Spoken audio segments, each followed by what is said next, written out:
भारत ने अपने 2 डिस्ट्रॉयर जो हैं वो कोस्ट ऑफ एडन में भेज दिए हैं, ताकि एक का नाम है आईएनएस कोची और दूसरे का नाम है आईएनएस कोलकाता। अपने जहाज़ों को प्रोटेक्ट करने के लिए, इस एरिया को प्रोटेक्ट करने के लिए उसी के आसपास, नॉट एग्जैक्टली दैट प्लेस, उसी के आसपास एक पोर्ट है जिसका नाम है हाइफा, जो कि भारत की एक कंपनी अडानी ग्रुप का है पोर्ट। ठीक है, अब दुनिया के 20 देशों के लोग वहां पे पहुंच गए। भारत का वजन उसकी मईशत के हिसाब से बहुत ज्यादा बढ़ चुका है। पाकिस्तान के लिए इस वक्त मुमकिन नहीं है मौजूदा हालात में कि भारत के मुकाबले में वो अपने आप को प्ले कर सके। ये जो पूरा रेड सी वाला मामला है, इधर लोग तैनात हो गए कि हाउथी रिबेल्स अगर अटैक करेंगे तो फिर हम डिफेंसिव कार्रवाई। गो के अमेरिकन भी इस तरह की चीजें करते हैं, लेकिन मैंने आपको अभी स्टार्ट में बताया कि अमेरिकन की तरह अब हिंदुस्तान भी ये चीज कर रहा है और वो अब टक्कर दे रहे हैं अमेरिका को। वो कहते हैं टक्कर के लोग मिल गए हैं, वो अब भारत इस वक्त टक्कर का मुल्क मिल गया दुनिया को। वहाँ पे ख्वाहिश ये है कि मियां नवाज शरीफ पाकिस्तान के चौथी बार प्राइम मिनिस्टर बन जाएं। इंडिया ये चाहता है कि नवाज शरीफ पाकिस्तान का वज़ीर आज़म हो। अगर हम चाहते हैं पाकिस्तान भी मुआशी लिहाज से दुनिया तरक्की करे, अपने हमसायों के साथ, दुनिया भर के तमाम ममालिक के साथ हम भी एक बाइज्जत एक हमारा मुल्क हो, तो उसके लिए ज़रूरी है कि हम इंडिया के साथ ये अपनी जो दुश्मनी है इसको हम अब त्याग दें।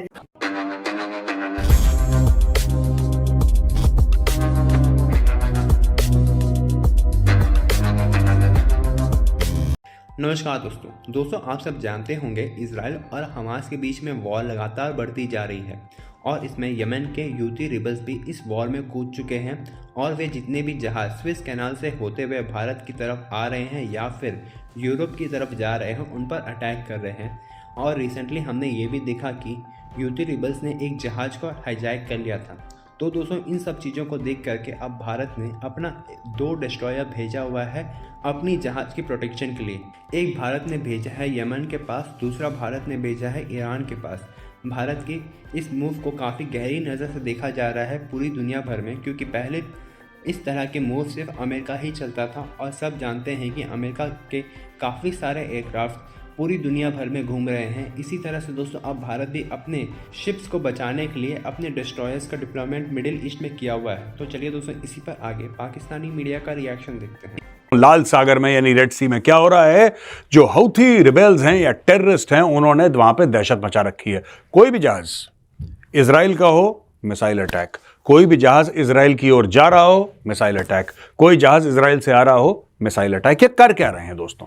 This is called economic terrorism. एक तो ये एक्चुअल टेररिज्म है ही है कि आप इस तरीके से अटैक कर रहे हैं जहाजों को, लेकिन ये इकोनॉमिक टेररिज्म इसलिए है क्योंकि चाहते हैं कि दुनिया भर में दहशत फैल जाए कि भाई इजराइल ना कोई सामान भेजो ना इजराइल से कोई सामान आए। समझ रहे हैं आप? तो Houthis are terrorists, they are Iran supported terrorists. Now अब इसमें चक्कर क्या है मैं आपको बताता हूं दोस्तों। चक्कर यह चल रहा है इसमें कि अब लोगों ने रिएक्ट करना शुरू कर दिया। इंग्लैंड से जहाज आया, मारो बम। जर्मनी से आया, मारो बम। कोई भी आया इजराइल के आसपास, दहशत फैलाने की ये इतने से हैं कीड़े मकोड़े कुछ। अब लोग हो गए इनसे परेशान और 20 देशों की नेवी ने यह फैसला कर दिया है कि वहां पे पूरे एरिया को हम प्रोटेक्ट करेंगे। मेरे पास कुछ डेटा है, पहले मैं आपको डेटा बताता हूं, उसके बाद मैं आपको बताऊंगा कि इसके अंदर की बात क्या है स्टोरी। देखिए 20 देशों ने यूएस लेड यानी कि अमेरिका ने एक कोएलिशन बनवाया है, उसको लीड कर रहे हैं। रेड जो सी है, लाल सागर है, इसको हौथी रिबेल अटैक से ये लोग, ये रिबेल्स पता नहीं क्यों कहते हैं टेररिस्ट हैं यार। This whole terminology is totally wrong. It's not, it's Houthi terrorists. Hamas 3 H's हैं, 3 एच हैं। हिजबुल्लाह, हमास, हौथी, ये तीनों टेररिस्ट हैं। ठीक है जी। अच्छा, इन्होंने बोला है कि हम इसलिए क्योंकि हम पैलेस्टीनियंस और गाजा में जो लोग हैं उनको सपोर्ट करते हैं, इसलिए। दिमाग देखो इनका, इतने पागल के बच्चे हैं ये लोग। इनका दिमाग देखो कि क्योंकि ये गाजा को सपोर्ट करते हैं इसलिए इंग्लैंड के जहाज पे ये लोग बम मार देंगे। मैं बता रहा हूं आपको, मैं बार बार कहता हूं, लोग मुझसे कहते हैं कि नहीं मेजर हाउ कैन यू से, दिस इज ऑल रिलीजियस यार। ये रिलीजियस फैनेटिसिज्म और कुछ नहीं है। ये जो चल रहा है ना हमास का, हिजबुल्लाह का, ये पूरा रिलीजन से, ये मजहब से ड्रिवन मामला चल रहा है। ये पूरे रिलीजियस वॉर्स चल रहे हैं। इजराइल ने बिल्कुल ठीक करा जो इजराइल हमास के साथ कर रहा है। I am with Israel 100%।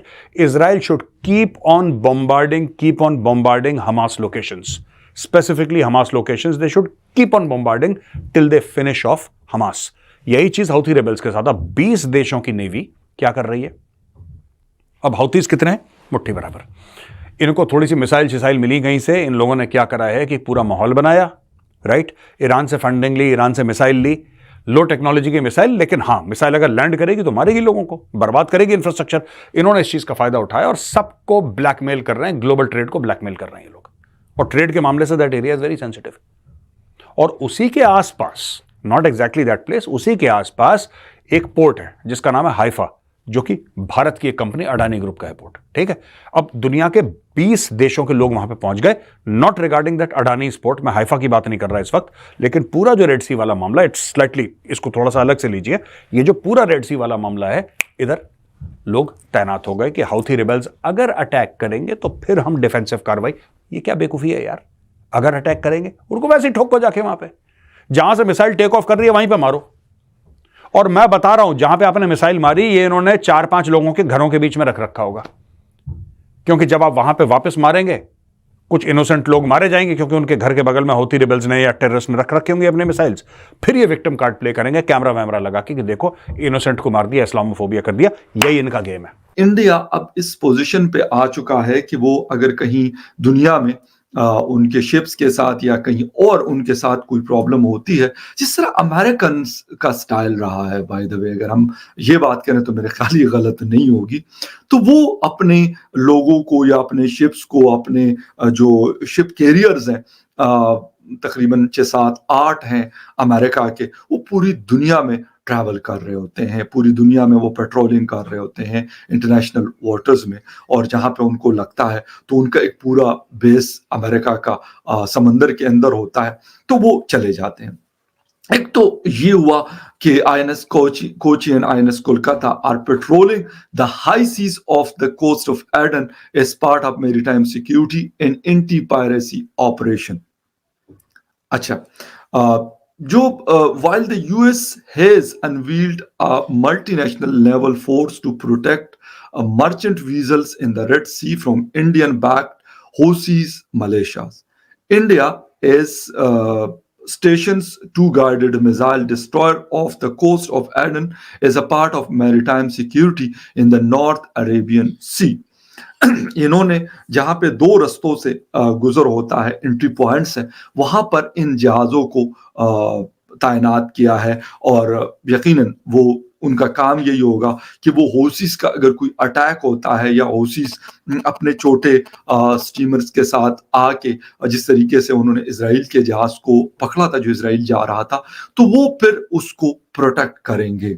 एक तो अपने जहाजों को प्रोटेक्ट करना, फिर यहां से, क्योंकि सिर्फ इंडियन जहाज तो नहीं गुजर रहे हैं, मतलब दुनिया के और मैंने आपको जो कंट्रीज गिनवाई है उनके शिप्स गुजरते हैं। अब उनके लिए भी यकीनन एक मेरे ख्याल में एक बहुत बड़ी बात है कि इंडियन 2 शिप्स जो हैं वहां पर मौजूद है। गो के अमेरिकन भी इस तरह की चीजें करते हैं, लेकिन मैंने आपको अभी स्टार्ट में बताया कि अमेरिकन की तरह अब हिंदुस्तान भी ये चीज कर रहा है। दूसरी बात यह है कि यूएई के साथ